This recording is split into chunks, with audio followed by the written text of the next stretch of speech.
day 209 of the Trump administration.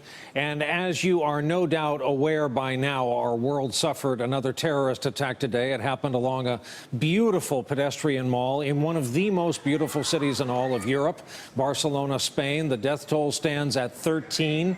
Full coverage later in this hour. First, however, let's talk about the reaction. And for our presidents in this age of terrorism, especially after we were hit so badly, reactions aren't difficult to compose for our presidents. They combine, normally, sympathy, empathy, and diplomacy. For this president, though, it's been different. He famously attacked the mayor of London after that city was attacked. And then today, after some pro forma words about the terrorism in Barcelona, he sent out a tweet referencing a fake story from a debunked chain email that's been kicking around the internet for years. No more truthful than the chain emails from visiting African princes who need money. He started his day attacking two men. Not just U.S. senators both, but Republican U.S. senators, Jeff Flake from Arizona, Lindsey Graham of South Carolina. The president also tweeted his defense of Civil War monuments, many of which have been defaced and taken down just since Charlottesville. It's a salvo in our culture war, which was moot or at worst suppressed just a week ago now. And it's now roaring back into the open, fueled by the president's own words. Yesterday, the president's two business councils dissolved. Today, his council on infrastructure was dissolved before it was assembled. You'll recall infrastructure was the issue Tuesday's Trump Tower event was supposed to be all about, before it came known, perhaps forever, as the day an American president said the white men with severe haircuts, torches, AR-15s, AK-47s, and Nazi flags included some very fine people. A number of very concerned Americans, perhaps remembering that Republicans were the heroes of Watergate, are watching, Republicans especially right now, after these three new magazine covers came out today: The New Yorker, The Economist, Time Magazine. Nicole Wallace, former Bush 43 White House aide, asked again on the air which members of the cabinet or White House staff will resign over the president's words. So it was with great interest today that the political world heard what you're about to hear, the words of Tennessee Republican Senator Bob Corker. He's chairman of the Senate Foreign Relations Committee. He is known in the Senate mostly as a thoughtful, hard worker. And going into today, he had a good working relationship with Donald Trump. Here is what Republican Bob Corker said about the president today back home in Tennessee. I do think there need to be some radical changes.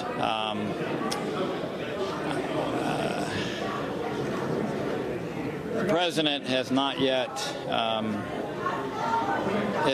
been able to demonstrate the stability nor some of the competence that he needs to demonstrate in order to be successful. He also recently has not demonstrated that he understands the character of this nation. He has not demonstrated that he understands what has made this nation great and what it is today. Corker was not alone. Republican Senator Tim Scott of South Carolina called on Trump to act with moral authority. I'm not going to defend the indefensible. I'm not here to do that. I'm here to be clear and to be concise and succinct. His comments on Monday were strong. His comments on Tuesday started erasing the comments that were strong. What we want to see from our president is clarity and moral authority, and that moral authority is compromised when Tuesday happens. There's no question about that. On those notes, let's bring in our leadoff panel for a Thursday night. White House reporter for the Wall Street Journal, Eli Stokols, is back with us. The host of MSNBC Live at 2 p.m. every day, Katy Tur, who covered the entirety of the Trump campaign. She's back with us. Also returning to the broadcast, MSNBC contributor and politics editor at The Root, Jason Johnson. So, Eli, we'll begin with you. What does it mean when these two Republican senators, Tennessee, South Carolina, said what they said today? Well, I don't know if a dam is fully breaking here, but it is definitely a ratcheting up of the rhetoric coming at this White House from Republicans. And I've been talking to some Republican senators and their staffs on Capitol Hill this week, trying to figure out what the conversations are. And a lot of them have said this does feel different. Now, when Senator Corker said that recently his comments don't reflect that he understands the character of the nation, I mean, you know, if you're being honest, Donald Trump's character was on display throughout the campaign.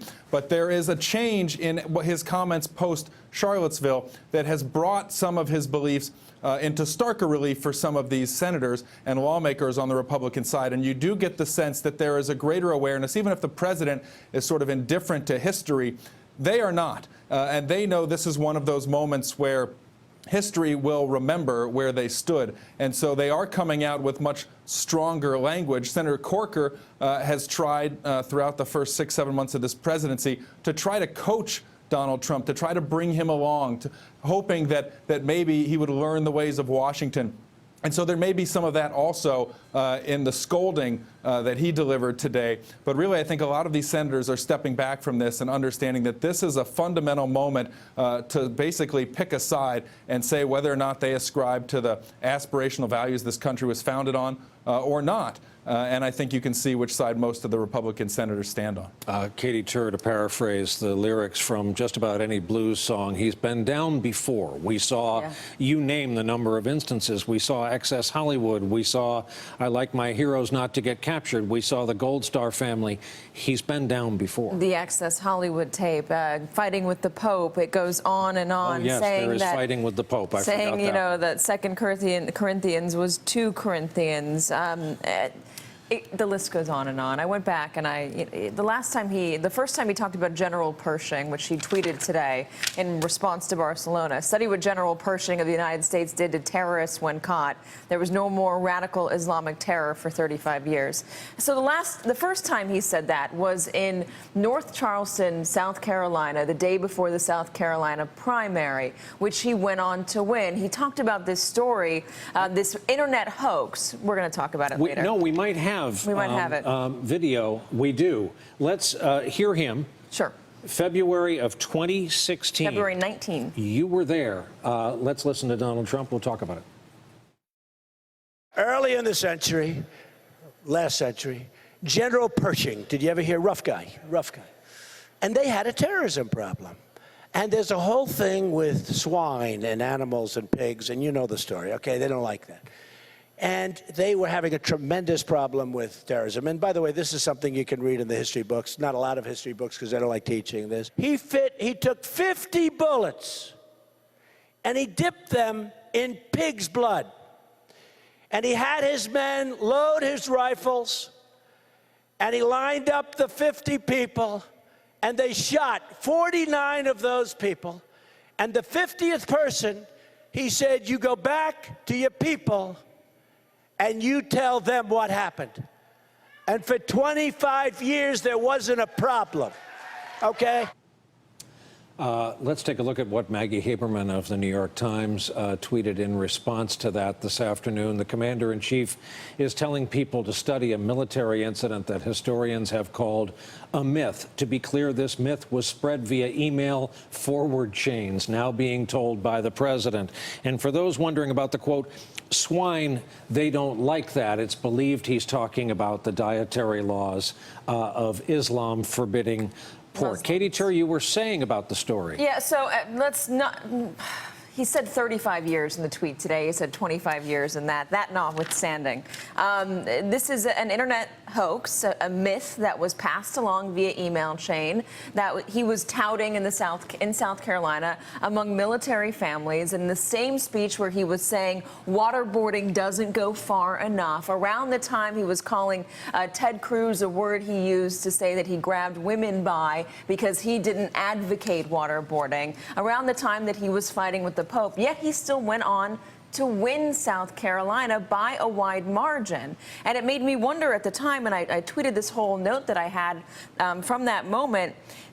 I said these wins are certainly giving him a free pass to take his rhetoric and behavior even further, if that's possible. Remember, this is February of 2016. A lot more happened after that. And why did he feel like he had a free pass? Because many of his voters decided they wanted to vote for him long before that. And they were not going to be swayed by anything that he said on the stage, anything that they saw on the news. And much of what you're seeing him, how he's operating now, is this belief that my voters aren't going anywhere no matter what I do. They've already decided that they like me, and I can say whatever I want. I can shoot someone on Fifth Avenue, and no one's going to have a problem with it. The question is, and we don't know this because there's not an election coming up, whether or not that's true. The polls at the time did all show him down. The polls right now show him with dismal ratings.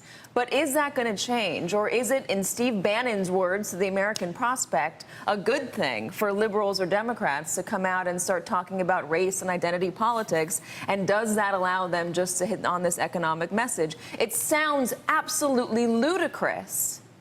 But at the same time, we saw it work for him. So, Jason, we have sat around this table and talked about two major stories for the last 2 weeks. And looking at them, I have the following takeaways. Kim Jong-un craves validation. And the haters, the neo-Nazis, KKK, the white supremacists, crave validation. They've both received it. Things are escalated now. What do you make of this president's ability to de-escalate? I don't think he has that ability. I don't think he's interested in it. I think that President Trump thinks that fighting somehow makes him tougher. Avoiding conflicts is not what he does. We might be able to rest somewhat easily tonight thinking that Steve Bannon and members of the Joint Chiefs of Staff aren't going to get us into a nuclear conflict with North Korea. But the president has given aid and comfort to terrorists, to domestic terrorists, to white nationalists. He's basically told them that they're on equal ground with protesters. He's basically said, do whatever it is that you want to do. And that is going to create an escalation, the likes of which no one in this country really remembers. If we thought that 20-something years ago, that Oklahoma City was bad, when Timothy McVeigh referred to children as stormtroopers, didn't care, what are white nationalists going to do now? And I want to go back to those two senators in particular. You've got Tim Scott in South Carolina. We know what terrorism looks like in South Carolina. I lost a friend in AME, Emmanuel Church, when Dylan Roof went in and shot people. And that is the future we're going to have in this country if we don't have a president who has the moral clarity to say that white nationalism and terrorism plays no part in this country's future. Is it me or the question I posed at the start of the broadcast? This seems to have unleashed talk and unleashed thoughts that at worst were suppressed, but at best were kind of moot. Most good thinking people thought we were beyond that. Yeah. Well, I think that there's always been this element in this country. And this is what's important. And I've been saying this all along. You think about ISIS, right?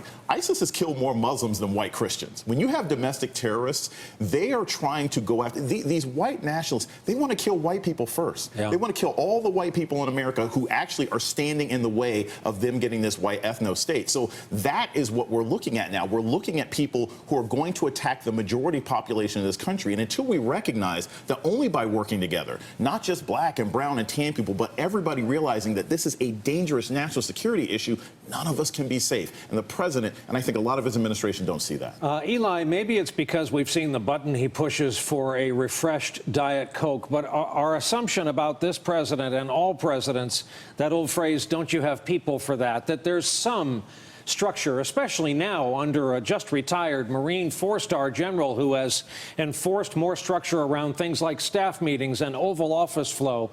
So when the president tweets out this worthless email chain, a myth, a hoax, I think it's fair to ask the question, is there some structure around this guy? Well, there may be a better structure, a tighter structure around him now with John Kelly as chief of staff than there was with Reince Priebus. All the reporting I've done tells me that, you know, there is more of a closed-door policy to the Oval Office. Aides can't just mill about and get in there and slip things onto the president's desk. But as we've seen this week, John Kelly, unless he's attached to the president at all times, cannot control everything that he's tweeted. The controversial things that he's already picked up off the internet that are lodged in his brain, like the thing about General Pershing that he tweeted again sort of reflexively this afternoon, just shortly after news of this terror attack was breaking. And so, yes, it's very difficult for him to control a 71-year-old guy who has his sort of thoughts and habits deeply ingrained in him. That is really the challenge for John Kelly. Yeah, Steve Bannon may be a problem. Yeah, there may be people in the White House that he doesn't fully trust. But even if he sort of chokes off their access to the president, how much can he manage up and control this president and rein in those impulses? That's really the question that will define whether or not John Kelly is a success as chief of staff. Hey there, I'm Chris Hayes from MSNBC. Thanks for watching MSNBC on YouTube. If you want to keep up to date with the videos we're putting out, you can click subscribe just below me or click over on this list to see lots of other great videos.